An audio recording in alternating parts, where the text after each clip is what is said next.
Oke, bismillahirrahmanirrahim. Assalamualaikum warahmatullahi wabarakatuh. Selamat siang. Bertemu lagi dengan saya di channel Sasin. Kemarin kita membahas tentang pengaruh dari orang terdekat dan pergaulan yang tepat, ya. Itu kurang lebihnya. Di sana ada teori 80% dan 20%, ya. Itu sebenarnya itu viewer dari saya, ya. Dan sekarang juga sama. Ini berdasarkan analisa saya sendiri, ya. Saya nggak tahu, ya. Cuman saya hanya menyampaikan saja pemikiran saya tentang kehidupan sosial yang ada di masyarakat kita ini. Oke, kita lanjut aja ke pembahasan sekarang, yaitu mana sih anjir video. Oke, pembahasan kita pada siang hari ini, ya. Ini teori yang baru saya udah lama sih, ya, udah lama saya pikirkan. Mungkin pas dulu waktu saya masih di pondok pesantren, ya. Tapi mungkin baru saya keluarkan sekarang dan baru saya ingat gitu. Ya, teori saya ini yang mencakup tentang apa yang ada dalam diri kita, ya.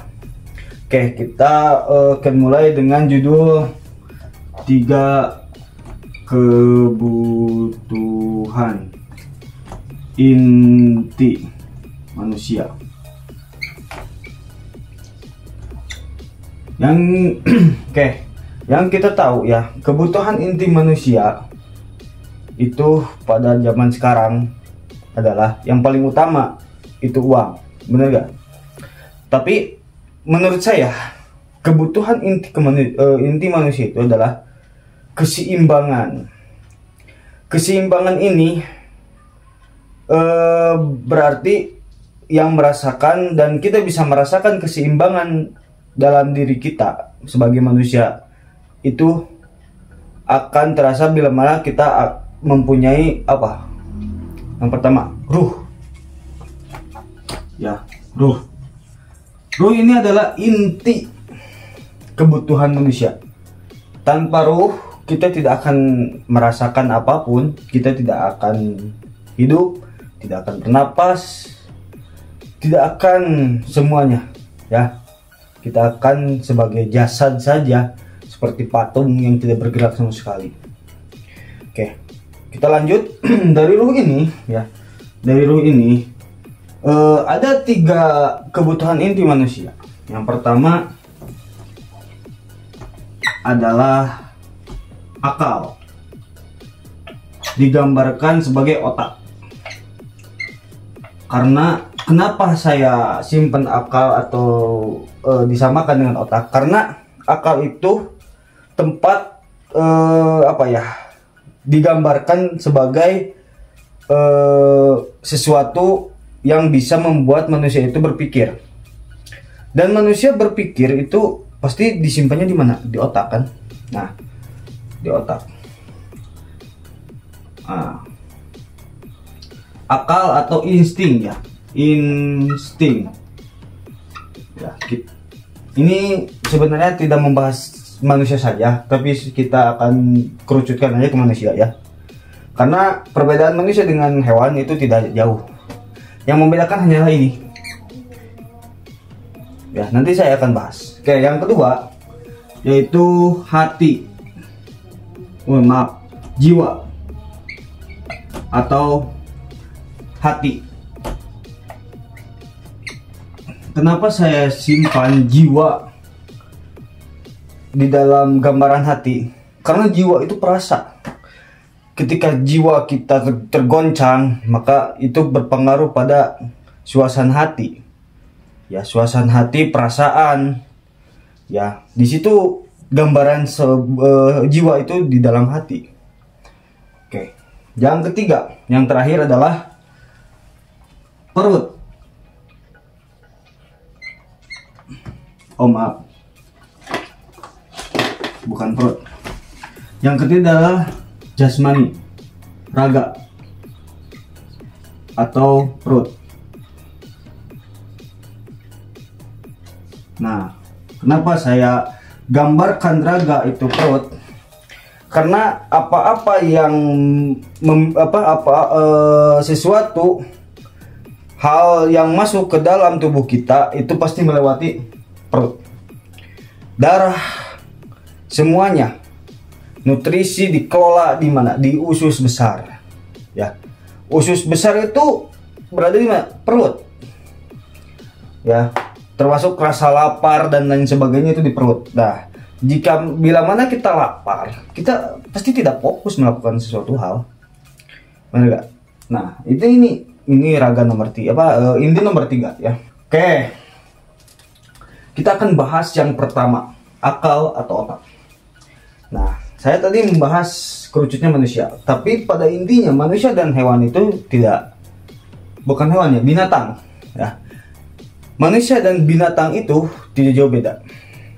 Makanya saya pernah belajar ilmu mantik ya di ini, bahwasanya manusia itu adalah hayawanun natikun, hewan yang dapat berbicara. Nah, sebenarnya natik di sana bukan hanya berbicara, karena beo juga binatang tapi bisa bicara kan. Cuman manusia yang disebut al insanu hayawanu natikun ya. Al insanu hayawanun natikun. Oke. Manusia adalah hewan yang dapat berbicara. Berbicara di sini lebih ke akal.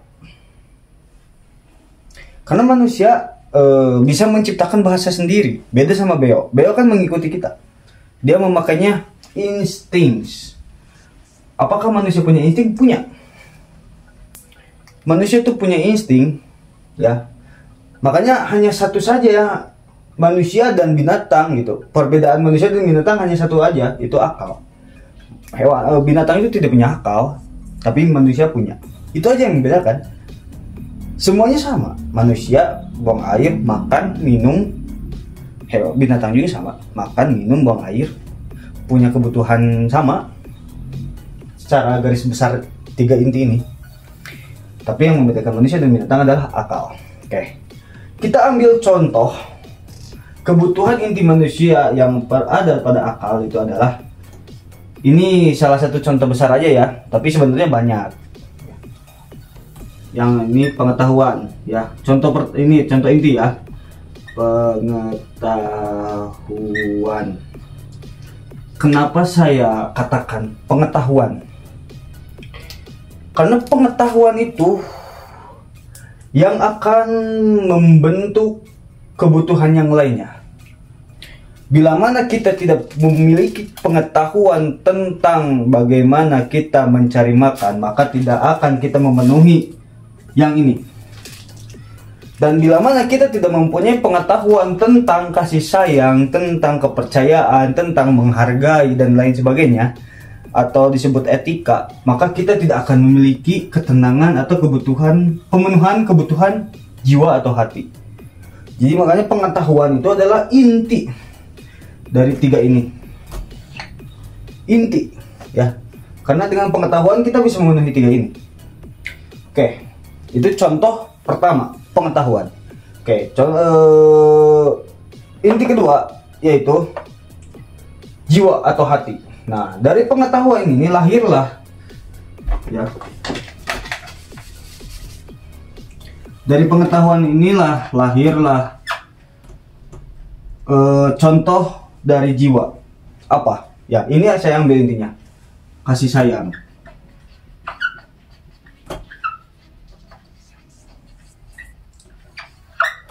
Oke. Kasih sayang ya. Kasih sayang ini membutuhkan pengetahuan. Kita memperlakukan orang, kita menghargai orang, kita kayak memberikan kasih sayang kepada seseorang, memberikan kepercayaan, itu berdasarkan pengetahuan.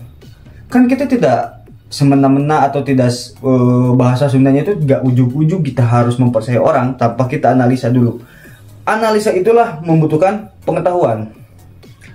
Kita memberikan kasih sayang, kita mengamati dulu apa yang seseorang itu suka. Itulah pengetahuan. ya. Pengetahuan itu bukan cuma matematika, fisika, itu pengetahuan dalam konteks sains atau ilmiah.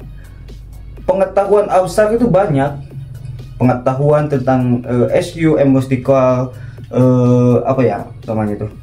Nah, tentang EQ-nya gitu kan, sosial gitu kan, bagaimana kita cara menghargai orang, bagaimana kita menghormati orang, memberikan perasaan atau memberikan jiwa kebahagiaan kepada orang lain, pasangan, keluarga, orang tua, anak, istri, saudara, ataupun tetangga. Nah, itu membutuhkan pengetahuan, ya.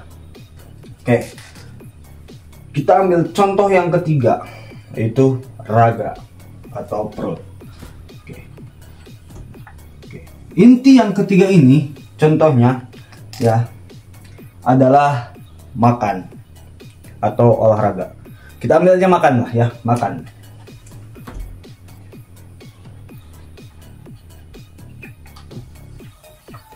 Nah, makan itu membutuhkan pengetahuan. Kenapa saya bilang makan itu membutuhkan pengetahuan? Mungkin pada dasarnya kita tahulah ya, anak kecil dia kadang ngambil barang langsung dimakan gitu kan, tidak tahu itu barang tuh bisa dimakan atau enggak. Nah, makan inilah butuh pengetahuan, mana makanan yang bisa dimakan, mana makanan yang enggak, mana yang harus dimakan, mana yang tidak. Ini membutuhkan pengetahuan, ya. Mungkin bisa aja dietnya mau makan bukan ke mulut tapi ke hidung, bisa aja, ya. Nah, dari pengetahuan itu ya, karena kita tidak sadar gitu ya, makan ini udah menjadi insting manusia, sehingga kita kadangkala kalau makan gitu ya tidak perlu mikir, kita udah tahu otomatis gitu, tubuh tuh udah tahu gitu, nasi harusnya masuk kemana, ke mulut. Itu insting ya, insting terlahir dari pengetahuan. Insting itu terlahir dari pengetahuan ya. Seperti kayak kita main sepak bola, awalnya nggak bisa, kita belajar itu mendapatkan pengetahuan. Akhirnya ketika bisa, kita udah terbiasa, lahirlah insting, kita udah tahu arah bola yang kita tendang pasti mendarat kemana, bagaimana kita harus menendang agar sampai ke tujuan atau ke tiang gol, atau kita oper ball ke teman kita, ke tim kita dengan jarak tertentu. Kita udah tahu, pemain bola itu pasti udah tahu kayak tendangan seperti apa, tenaganya harus berapa. Itu gak usah dipikir lagi, itu udah otomatis, tek, langsung tendang, nyampe. Itulah insting. Terlahir dari mana? Dari pengetahuan didapat dari belajar. Begitu ya. Oke, dari 3 inti ini ya, dan 3 contoh ini ya, contoh besar ya, sebenarnya banyak contohnya, tapi karena takutnya kepanjangan, dari 3 contoh dan 3 inti ini akan terlahir kestabilan emosi.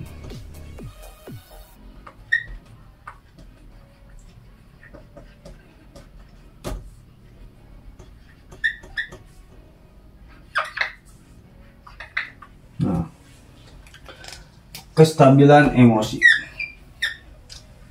Kestabilan emosi itu sumbernya dari 3 ini, dari 3 inti.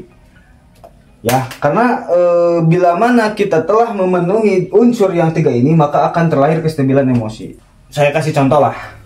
Misalkan kita mau belajar nih, tapi perut kita lapar, fokus gak belajar? Enggak. Pasti yang kita pikirkan adalah makan. Ya, jadi berkesinambungan lah 3 ini ya.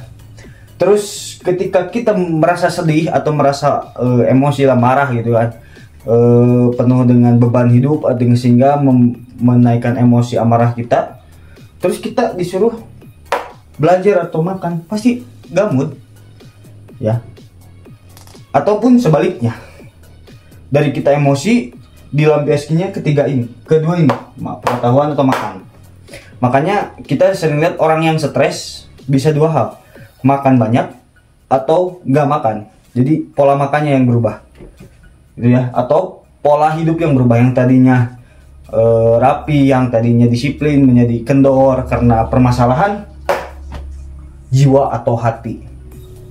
Ya, kita ambil contoh yang pertama, contoh ini ya, kestabilan ini. Jika kita memiliki kasih sayang dan bisa makan, tapi kita tidak memiliki pengetahuan, maksudnya kita udah memiliki kasih sayang, dukungan jatuhnya, kita sudah memiliki makan, jatuhnya dukungan juga, tapi kita tidak memiliki pengetahuan untuk mengolah kedua ini, ya, mengolah agar dua-duanya bisa kekal gitu. Misalnya kekal tuh bisa seimbang, stabil gitu kan.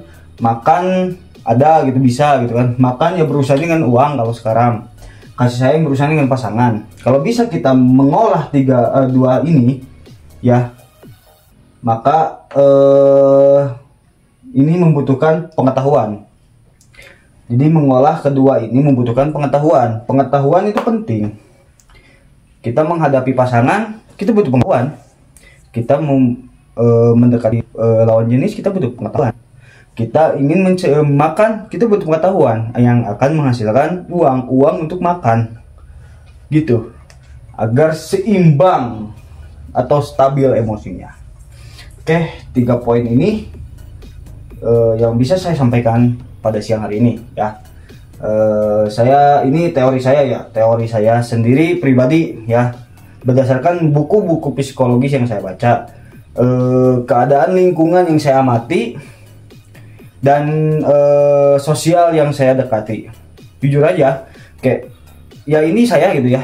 Jadi kalau saya main kemana sama istri saya, kadang kalau lihat orang gitu ya, jadi otak itu udah otomatis menganalisa gitu, kenapa orang ini bisa seperti ini, apa yang menyebabkan seseorang itu kayak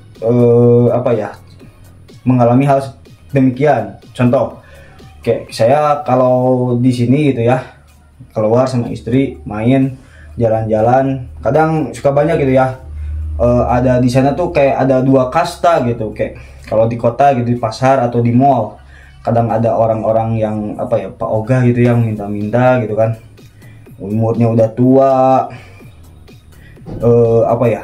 terus ya mereka hanya mengandalkan kasih saya,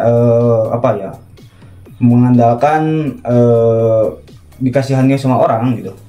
Terus ada juga orang yang kayak hidupnya mewah gitu kan, dia beli apa, main kemana, dan sebagainya, memiliki uang yang banyak, tapi kayak cuek gitu, melihat orang yang susah tuh cuek, gitu, nggak merhatiin gitu kan. Tapi saya suka menganalisa kenapa orang bisa seperti itu, karena di sanalah kita harus memenuhi 3 ini. Kasih sayang tuh termasuk dengan perasaan, kayak ya kalau kita punya uang kan kasihlah gitu ya, minim ya, mau berapapun yang penting kita kasih gitu. Itu saya gitu ya, kayak ngerasa gak tega aja, karena emang kita tidak bisa menyalahkan keadaan, tapi keadaan itu kadang sudah terlahir ketika kita baru keluar dari rahim ibu. Kayak kita kan tidak pernah tahu kita akan terlahir dari rahim siapa pada waktu kita kecil. Nah, kita terlahir dari keluarga yang bermacam-macam. Ada yang keluarganya harmonis, ada yang keluarganya broken, ada yang ekonominya susah, dan sebagainya lah ya, banyak. Nah, di situ juga berpengaruh kepada 3 hal ini ya. Jika seseorang terlahir dari keluarga yang mampu, pasti dia akan memenuhi 3 hal ini dengan baik, atau mungkin kadang lebih mementingkan ini dan mengabaikan satu yang tengah ini, kasih sayang, dan juga memenuhi yang unsur makan atau unsur jasmani. Ada juga misalkan kalau yang terlahir dari keluarga yang menengah ke bawah, kayak ini yang menjadi faktor utama yang pasti kurang pendidikan, karena dia akan mementingkan 2 ini atau 1 ini, makan. Jadi faktor ini tuh fatal menurut saya. Jadi akan mengganggu keseimbangan emosi atau psikologis. Jadi menurut saya, deskripsi saya dari hasil pengamatan saya, yang 3 tadilah yang saya jelaskan, itu intinya yang saya amati. Ini udah lama sih sebenarnya teori ini yang saya temukan. Saya temukan teori ini udah lama, kayak tahun berapa ya, 2014 kayaknya ya. Saya waktu SMP lah, SMP kelas 2 kalau nggak salah, saya menemukan teori ini. Tapi saya baca-baca buku lama gitu ya, buku saya kan suka nulis diary tuh, oh ada ini, saya beringat lagi, makanya saya ambil menjadi bahan pembahasan pada video saya. Oke, mungkin itu aja yang saya bisa sampaikan. Semoga bisa bermanfaat, semoga bisa memperluas namanya analisis ya, karena analisis itu penting. Sebelum kita terjun pada sesuatu, membutuhkan analisis yang luas, analisis yang luas gitulah ya, jadi nggak sempit gitu. Kita harus mengambil berbagai sudut pandang sebelum kita terjun gitu kan. Jadi kita tidak terlalu rugi ya ketika kita terjun ke sesuatu atau bisnis atau apa. Jadi membutuhkan analisis ya. Inilah yang saya gunakan sebagai di analisis untuk pengetahuan. Oke, begitu saja, terima kasih. Jangan lupa comment, like, and subscribe my channel YouTube and my channel TikTok too. Maybe enough here. Assalamualaikum warahmatullahi wabarakatuh. See you all.